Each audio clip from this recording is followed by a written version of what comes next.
안녕하세요. 변방 목사의 아침 묵상 2021년 3월 10일 수요일 아침입니다. 오늘은 마태복음 13장 36절에서 43절 말씀을 통해서 어쩔 수 없잖아. 아니? 라고 하는 제목으로 함께 말씀 묵상의 은혜를 나눠보려고 합니다. 어제 젊은 세대 사역의 총괄 디렉터로 전웅재 목사님을 세워서 화요일 사역을 적극적으로 추진하기로 최종 결정했습니다. 나는 지원팀장으로 이분들이 주역이 되도록 재정적 지원을 하는 역할을 맡았습니다. 내 머릿속에 하고 싶은 사역이 분명 존재하고 내 경험이 지시하는 많은 아이디어가 있지만 말씀에 순종하여 그 모든 것을 부인하며 총괄 디렉터를 중심으로 완전히 새롭게 출발하도록 위임하였습니다. 모든 자리에서 이제는 내 의견을 말하기 어렵습니다. 이런 내 모습이 서운하고 답답하고 나는 무언가 하는 마음이 나를 울적하게 합니다. 아직은 내가 하는 것이 더 나을 것 같은 착각이 충만하기 때문입니다. 내 나이 60, 너무 일찍 시작한 것은 아닐까? 다양한 생각들이 어제는 나를 힘겹게 했습니다. 그러나 어제 묵상 말씀을 기억하며 겸손히 순종하여 나를 녹여내는 누룩이 되려고 최선을 경주했습니다. 내려가는 길을 만드는 것이 이런 것인가? 책받침이 되는 일이 쉽지 않음을 느끼며 첫 출발의 자리를 시작했습니다. 주님, 이 종이 끝까지 내려가는 길을 잘 만들고 다른 분들을 세우는 책받침 역할에 충성되게 하옵소서. 오늘 어떤 말씀으로 인도하실까? 본문은 앞에서 주님이 하신 말씀 중 가라지 비유를 제자들이 질문하고 예수님이 답하시는 장면입니다. 36절. 이에 예수께서 무리를 떠나서 집에 들어가시니 제자들이 나와 이르되 밭의 가라지의 비유를 우리에게 설명하여 주소서.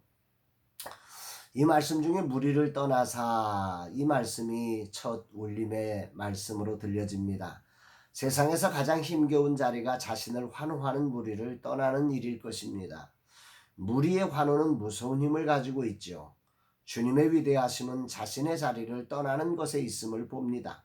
환호하는 무리, 기적의 자리, 편안한 자리 등등 예수님은 사명을 향해 그 자리를 떠나시고 계신 분이셨습니다. 떠남이 일상이 되시는 예수님의 삶을 잠시 묵상해 보게 됩니다. 세상을 살면서 어찌하든지 떠나지 않고 현실의 평안함에 안주하려고 혈안이 되어버린 오늘, 우리의 삶과 주님의 삶이 분명하게 다름을 묵상하며 저를 돌아보게 됩니다. 무리가 주는 안정감, 그리고 흥분과 설렘의 자리를 떠나 조용히 제자들과 서로 깊은 주제로 나눔을 가지시는 예수님의 모습이 참 멋져 보입니다. 이런 주님을 닮고 싶습니다. 겉으로 화려하고 많고 큰 자리를 탐하는 사람이 아니라 주어진 자리에 주신 사명을 감당하고는 겸손히 퇴장할 줄 알며 무리를 떠나 깊은 나눔이 있는 제자들과 함께 그들의 질문에 답하시는 주님의 성품을 담고 싶습니다. 또한 제자들은 이런 예수님의 성품을 알고 그분의 말씀이 이해되지 않는다고 겸손히 예수님께 나와 묻는 모습이 멋집니다. 무리 사역을 마치고 나면 얼마나 피곤했을까요? 예수님을 따르며 그분에게 집중하지 않고 무리에게 집중하며 그 일에 빠져버리기 쉬운 자리일 터인데, 이들은 예수님의 말씀에 집중하며 이해되지 않는 말씀을 가지고 나와서 예수님께 다시 묻고 있음이 큰 울림으로 오늘 제게 들려집니다. 주여, 겸손히 주님을 알아가는 자 되게 하소서. 그러면 제자들이 한 질문의 핵심은 무엇인가? 주님의 대답을 통해 알게 되는 것은 왜 가라지를 뽑지 않고 두느냐는 문제였던 것 같습니다. 40절. 그런즉 가라지를 거두어 불에 사르는 것 같이 세상 끝에도 그러하리라. 세상을 살면서 의인들이 아쉽고 흔들리는 이유는 왜 가라지가 더 잘 자라고 알곡이 희생양이 되는가입니다.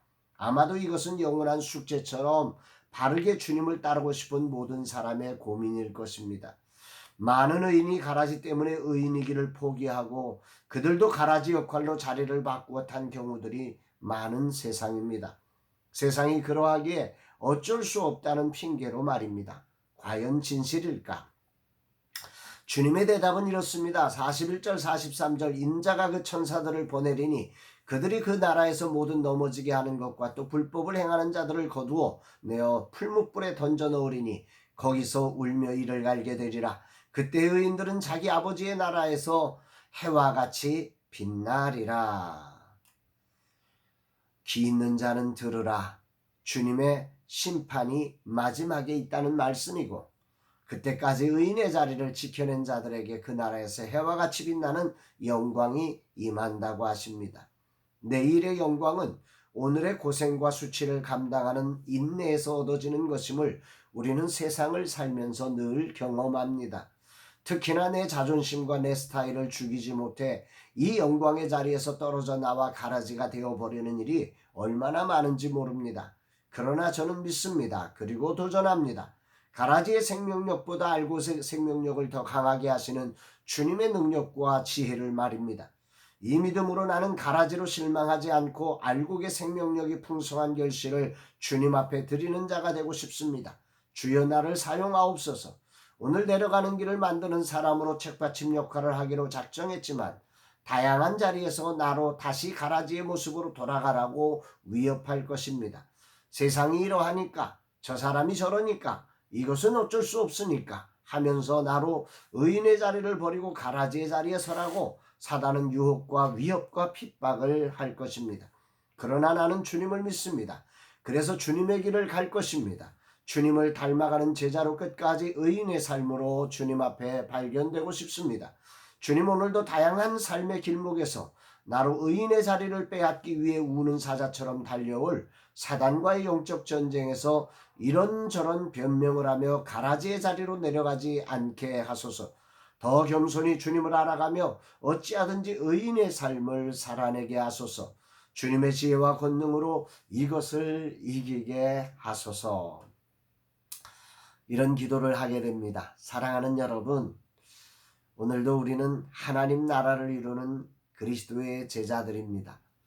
주님을 따르면서 주님의 삶을 겸손히 묵상하면서 오늘 내 삶이 주님을 따르고 있는지, 그래서 주일만 가서 예배하는 것이 주님의 제자가 아니라 내 삶의 현장 속에 주님의 말씀대로 주님의 삶대로 주님을 닮아가는 모습이 진정한 그리스도의 제자임을 기억하며, 특별히 세상에 주는 여러 가지 말씀과 다른 세상의 원리 앞에서 여러분들이여 주님을 의지하고 주님의 삶이 천국을 이루는 삶임을 기억하며 믿음으로 도전하고 믿음으로 하나님 나라를 확장해가는 우리 모두가 되는 복된 하루가 되기를 주의 이름으로 축복합니다. 사랑합니다, 여러분.